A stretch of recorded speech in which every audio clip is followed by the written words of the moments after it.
নবম শ্রেণীর স্নেহভাজন ছাত্রছাত্রীরা, আজকে আমি তোমাদের বিশ্বকবি রবীন্দ্রনাথ ঠাকুরের লেখা খেয়া কবিতাটি পড়াবো।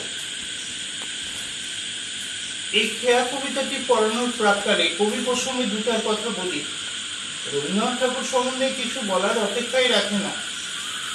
রবীন্দ্রনাথ ঠাকুর ছিলেন বহুমুখী প্রতিভার অধিকারী। বাংলা সাহিত্যের এমন কোন শাখা নাই যা রবীন্দ্র স্পর্শে মহিমান্বিত হয়নি। বুদ্ধদেব বসু যথার্থই বলেছেন তার রবীন্দ্রনাথের প্রতি কবিতায়, অন্তরে লোভিছি তব বাণী, তাই তো মানি না ভয়, জীবনেরই জয় হবে জানি। তিনি একা নন, বাঙালি তথা ভারতবাসী তথা গোটা বিশ্ববাসী রবীন্দ্র সৃষ্টির মধ্যে বেঁচে থাকা রসদ খুঁজে পায়। রবীন্দ্রনাথ ঠাকুরের উজ্জ্বল উপস্থিতি আমরা অনুভব করি শয়নে, স্বপনে, জাগরণে, চিন্তনে, মননে, সর্বদাই রবীন্দ্রনাথ ঠাকুরের উজ্জ্বল উপস্থিতি আমাদের আনন্দে, মিলনে, বিরহে, সুখে, সর্বক্ষেত্রেই আমরা বেঁচে থাকার রসদ পাই রবীন্দ্র ভাবনার মধ্যে, রবীন্দ্র সৃষ্টির মধ্যে। যাই হোক, সেই রবি ঠাকুরের লেখা খেয়া কবিতাটি আমরা পড়ব। উৎস প্রসঙ্গে আসি। খেয়া কবিতাটি রবীন্দ্রনাথ ঠাকুরের চৈতালি কাব্যগ্রন্থের 19 সংখ্যক কবিতা। এই কবিতাটি লেখা হয় 1302 বঙ্গাব্দের 18ই চৈত্র। এই চৈতালি কাব্যগ্রন্থের প্রকাশকাল 1303 বঙ্গাব্দে। এরপর কাব্যগ্রন্থ প্রসঙ্গে আসে। চৈতালি কাব্যগ্রন্থ, চৈতালি বলতে আমরা কি বুঝি? চৈত্রের ফসলকে বলা হয় চৈতালি, অর্থাৎ বৎসরের শেষে উৎপন্ন ফসলের নাম অনুসারে কবি এই কাব্যগ্রন্থের নাম রাখেন চৈতালি। চৈতালি কাব্যগ্রন্থের 79টি সংখ্যক কবিতা, তার মধ্যে আমি বললাম আমরা যেটা পড়তে চাইছি সেটা হচ্ছে 19 সংখ্যক কবিতা। তাহলে মনে থাকবে যে কবিতা পড়ছি তাহলে সেটি বিশ্বকবি রবীন্দ্রনাথ ঠাকুরের লেখা চৈতালি কাব্যগ্রন্থের 19 সংখ্যক কবিতা। এরপর কবিতা প্রসঙ্গে আসে। কবিতা প্রসঙ্গে রবীন্দ্রনাথ ঠাকুর নিজেই বলেছেন যে এটি একটি স্থানিক রঙে রঞ্জিত কবিতা।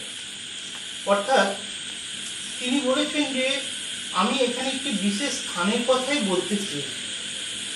তো রবীন্দ্রনাথ ঠাকুর নিজে ছিলেন জমিদার পরিবারের সন্তান।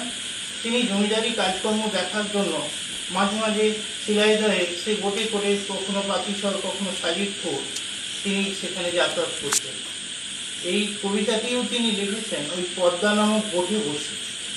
এই কবিতাটির মূল উপজীব্য বিষয় হচ্ছে নদীর তীরবর্তী দুটি গ্রামের মানুষের সহজ সরল অনাড়ম্বর জীবন আলেখ্যই হচ্ছে খেয়া।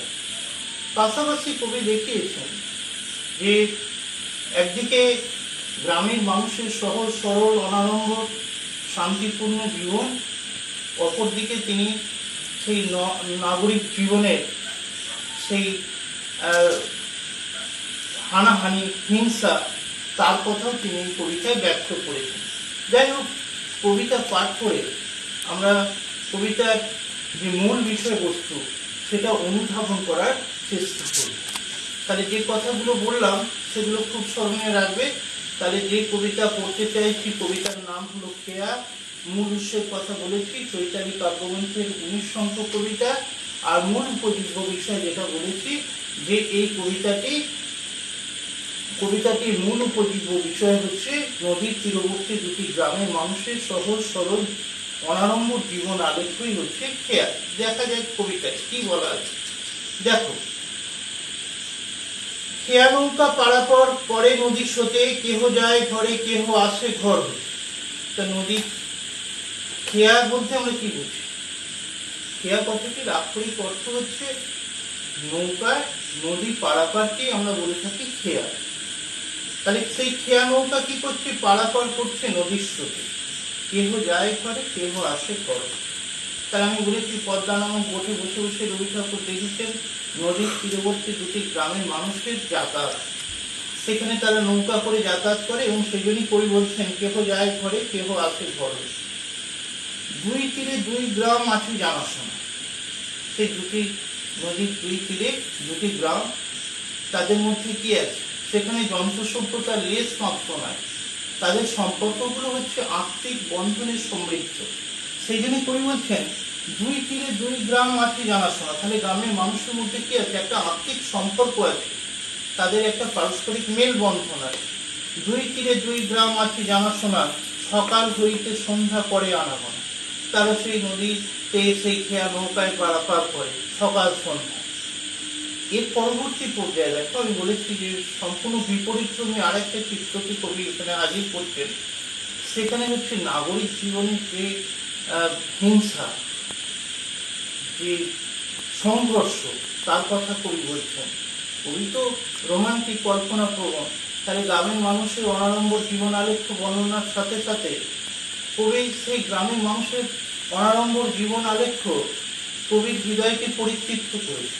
কিন্তু কবি আবার সেই নগর জীবনের দিকে তাকিয়ে দেখছেন যে সেখানে পৃথিবীতে কত দ্বন্দ্ব, কত সর্বনাশ।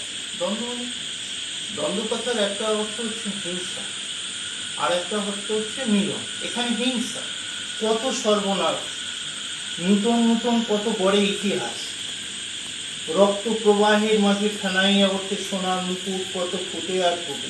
গুরুত্বপূর্ণ জায়গা যে সভ্যতার আদিম উষা লগ্ন থেকে পৃথিবীর শ্রেষ্ঠ জীব হচ্ছে মানুষ। তাহলে সভ্যতার আদিম উষা লগ্ন থেকে মানুষ কি করেছে? সৃষ্টি নেশায় মত্ত হয়ে তার সুখ শান্তির জন্য তারা পরিশ্রম করে চলেছে, কিন্তু সেই পরিশ্রম কখনো তাদেরকে কি করেছে? হিংসায় উন্মত্ত করে তুলেছে। তা সেই জন্যই কবি সেই নগর জীবনের দিকে তাকিয়ে দেখছেন সেখানে কত দ্বন্দ্ব, কত সর্বনাশ। অর্থাৎ যেখানে এই যে অনাড়ম্বর জীবন আলেখ্যর পাশাপাশি কবি নাগরিক জীবনের সেই প্রতি তার বীতশ্রদ্ধ মনোভাবের প্রকাশ ঘটাচ্ছেন। তিনি সেখানে দেখাচ্ছেন কি? সেখানে পৃথিবীতে কত দ্বন্দ্ব, কত সর্বনাশ, নতুন নতুন কত বড় ইতিহাস। তাহলে সেখানে নতুন করে কি হয়? আবার ইতিহাস রচিত হয়। ইতিহাস কথাটা এসেছে ইতিহাসযুক্ত আজ, প্রাচীন ঐতিহ্যের ধারাবাহিক বিবরণ। তাহলে একটা সাম্রাজ্যের উত্থানের পর সেই সাম্রাজ্যের পতন হচ্ছে, আবার নতুন সাম্রাজ্যের উত্থান ঘটছে। তোমরা দেখেছো মোগল সাম্রাজ্যের পতন, দেখেছো পৃথিবীর ইতিহাস তোমরা ঘেটে দেখেছো যে কোনো সাম্রাজ্যে কোনো কিছুই স্থায়ী নয়। কার্ল মার্ক্সের কথায় বলি, নাথিং ক্যান বি স্ট্যাটিক। জগৎ পরিবর্তনশীল, পরিবর্তনশীলতার সাথে সাথে সবকিছু পরিবর্তিত হয়েছে। পৃথিবীর ইতিহাসে তারই ধারাবাহিক বিবরণ আছে। সেই জন্য কবি বলছেন পৃথিবীতে কত দ্বন্দ্ব, কত সর্বনাশ, নূতন নূতন কত গড়ে ইতিহাস, রক্ত প্রবাহের মাঝে ফেনাইয়া ওঠে সোনার মুকুট, কত ফুটে আর মানুষ হিংসায় উন্মত্ত হয়ে গেছে। সেখানে কোনো সাম্রাজ্যের পতন হচ্ছে, আবার নতুন সাম্রাজ্য গড়ে উঠছে। সেই জন্য কবি বলছেন সেই রক্ত প্রবাহের মধ্যে চতুর্দিকে একটা রক্ত নদীর স্রোত বয়ে যাচ্ছে, মানুষ হিংসায় উন্মত্ত হয়েছে। সেখানে কি হচ্ছে? সেই রক্ত প্রবাহের মাঝে ফেনাইয়া ওঠে কি? সোনার মুকুট। কারো মাথায় সোনার মুকুট উঠছে, আবার কারো কি হচ্ছে? ছুটে যাচ্ছে, থেমে যাচ্ছে। সভ্যতার নব নব কত তৃষ্ণা ক্ষুধা, উঠে কত হলাহল। খুব গুরুত্বপূর্ণ জায়গা। সভ্যতার নব নব কত তৃষ্ণা ক্ষুধা। আমি বলেছি সভ্যতার আদিম উষা লগ্ন থেকেই মানুষের মধ্যে একটা প্রবল ইচ্ছা ছিল, যে যেমন সেই আদম আর ইভের গল্প, সে আমি বহু বলবো তাকে কি সেই যে উৎপত্তি নয়, সেখান থেকে তাদের কিন্তু সেই সৃষ্টির নিশ্চয় তারা মুড হয়ে আছে, তারা থেমে নাই। তারা আরো সুখ, আরো শান্তির জন্য তারা কি করেছে? তাদের সেই প্রবল তৃষ্ণা মেটাবার জন্য, তাদের সেই ক্ষুধা নিবৃত্তি করার জন্য তারা কি করেছে? কখনো হিংসায় উন্মত্ত হয়ে উঠেছে, এবং তার ফলে কি হয়েছে? তো বলা হয় বিষ উঠেছে। যেমন সেই পৌরাণিক কাহিনীতে আছে না, সেই সমুদ্র মন্থন হয়েছিল দেবাসুরে মিলে, সেখানে সমুদ্র মন্থন ছিল, সেখানে শুধু অমৃত উঠে আসেনি, সে বিষ উঠে এসেছে। এবং সেই বিষ তোমরা জানো যে সে নিজ কণ্ঠে ধারণ করে নীলকণ্ঠ হয়েছিলেন। যাই হোক, সেখানে কি হয়েছে? সেই সভ্যতার নব নব তৃষ্ণা ক্ষুধা কি করেছে? যে হলাহল বিষে বাষ্পে পরিণত করেছে গোটা বিশ্ব। সেখানে মানুষ হিংসায় উন্মত্ত হয়ে উঠেছে, উঠে কত সোজা, আবার অমৃত উঠে এসেছে। শুধু হেতা দুইটি, কবির দৃষ্টি কোথায়? কবি আকৃষ্ট হয়েছেন কিসের প্রতি? এই গ্রাম্য সেই অনারম্ভ সহজ সরল জীবনে কবির মনকে আকৃষ্ট করেছে, এবং সেই জন্যই কবি মানুষের চোখে আঙুল দিয়ে দেখাতে চেয়েছেন শুধু হেতা দুই তীর। কোথায়? সেই নদীর তীরবর্তী সেই দুই গ্রামে। কে বা জানে নাম, তার নাম জানে না। সেখানে কি হচ্ছে? দোহা পানি পেয়ে আছে দুইখানি গ্রাম। তাদের সম্পর্কগুলো কি? সেখানে যন্ত্র সভ্যতার লেশ মাত্র না। তাদের সম্পর্কগুলো কি বলেছি? আত্মিক সম্পর্ক। সেখানে কি হয়েছে? তারা একটা আত্মীয়তার বন্ধনে আবদ্ধ। সেখানে সেই দুই গ্রামের মানুষ, তাদের মধ্যে একটা পারস্পরিক মেলবন্ধন আছে। এই খেয়া চিরদিন চলে নদীর স্রোতে, কেহ যায় ঘরে কেহ আসে ঘরে। এই যে খেয়া, এই যে জীবন প্রবাহ, এখানটা একটু গুরুত্বপূর্ণ জায়গা। আমি পড়াতে গিয়ে তোমাদের কাছে বলছিলাম যে রবি ঠাকুর নিজেই অঙ্গীকার করেছিলেন যে এটি একটি স্থানিক রঙের অঙ্কিত কবিতা, কিন্তু রবি ঠাকুর তার কথা কিন্তু শেষ অংশে এসে রাখতে পারেন।